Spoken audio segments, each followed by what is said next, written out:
السلام علیکم ورحمۃ اللہ وبرکاتہ۔ یہ حدیث سنیں جس سے آپ کے علم میں اضافہ ہوگا، اور اس حدیث کو سننے سے آپ کی زندگی بھی بدل سکتی ہے۔ حدیث نمبر 3، نبی کریم صلی اللہ علیہ وآلہ وسلم پر وحی کا ابتدائی دور اچھے سچے پاکیزہ خوابوں سے شروع ہوا۔ آپ صلی اللہ علیہ وآلہ وسلم خواب میں جو کچھ دیکھتے وہ صبح کی روشنی کی طرح صحیح اور سچا ثابت ہوتا۔ پھر من جانب قدرت آپ صلی اللہ علیہ وآلہ وسلم تنہائی پسند ہو گئے، اور آپ صلی اللہ علیہ وآلہ وسلم نے غار حرا میں خلوت نشینی اختیار فرمائی۔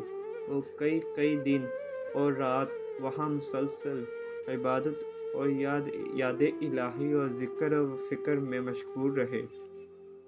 جب گھر آنے کو دل نہ چاہتا تو توشہ حمرا لیے ہوئے وہاں رہتے۔ توشہ ختم ہونے پر ہی اہلیہ محترمہ خدیجہ رضی اللہ تعالی عنہا کے پاس تشریف لاتے اور کچھ توشہ حمرا لے کر پھر وہاں جا کر خلوت غزی ہو جاتے۔ یہی طریقہ جاری رہا یہاں تک کہ آپ صلی اللہ علیہ وآلہ وسلم پر حق منکشف ہو گیا، اور آپ صلی اللہ علیہ وآلہ وسلم غار حرا ہی میں قیام پذیر تھے کہ اچانک حضرت جبرائیل علیہ السلام آپ صلی اللہ علیہ وآلہ وسلم کے پاس حاضر ہوئے اور کہنے لگے کہ اے محمد صلی اللہ علیہ وآلہ وسلم پڑھو۔ آپ صلی اللہ علیہ وآلہ وسلم فرماتے ہیں کہ میں نے کہا کہ میں پڑھنا نہیں جانتا۔